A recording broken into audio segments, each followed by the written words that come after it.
Hello, नमस्कार. स्वागत आहे तुमचं आणखीन एका छानशा अशा मिनी व्लॉगमध्ये. खूप दिवस झाले शॉर्ट्स आणि व्हिडिओ काही अपलोड केले नाहीत. आता म्हटलं जरा सुरू करूया आणि येथे मी संध्याकाळच्या थोड्या भाकरी शिल्लक राहिलेल्या होत्या. त्याचे असे छानसे असे तुकडे करून घेतले.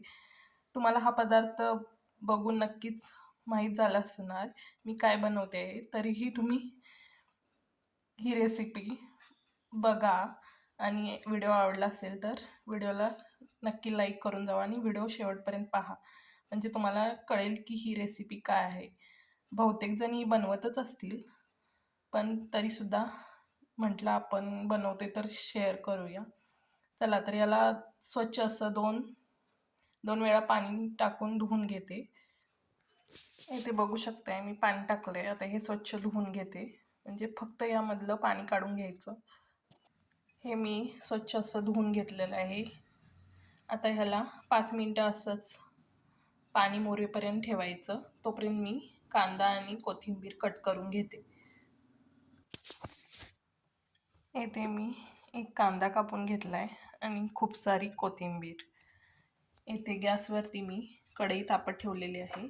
कढईमध्ये 2 चमचे तेल घातलेलं आहे. आता ह्यामध्ये जिरे, मोहरी आणि हिंगाची फोडणी घालून घेऊ. छान असे जिरे मोहरी तडतडल्यानंतर त्यामध्ये कांदा परतून घेऊ लालसर होईपर्यंत.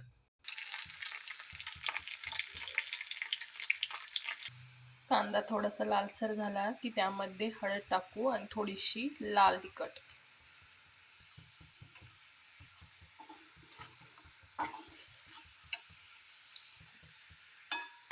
ते सुद्धा छान असं परतून घ्यायचं आणि यामध्ये भिजवलेले भाकरीचे तुकडे घालायचे.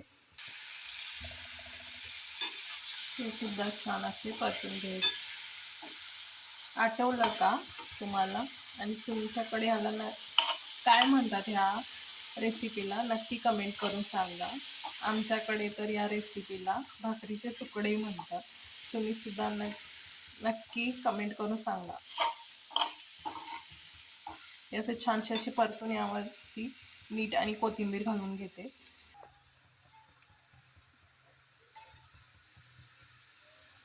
चवीनुसार मीठ घालून घेतलं.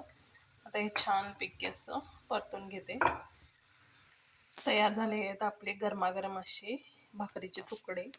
तुम्ही हे दह्यासोबत सुद्धा खाऊ शकता. खूप छान लागतं आणि ही रेसिपी नक्की ट्राय करून बघा.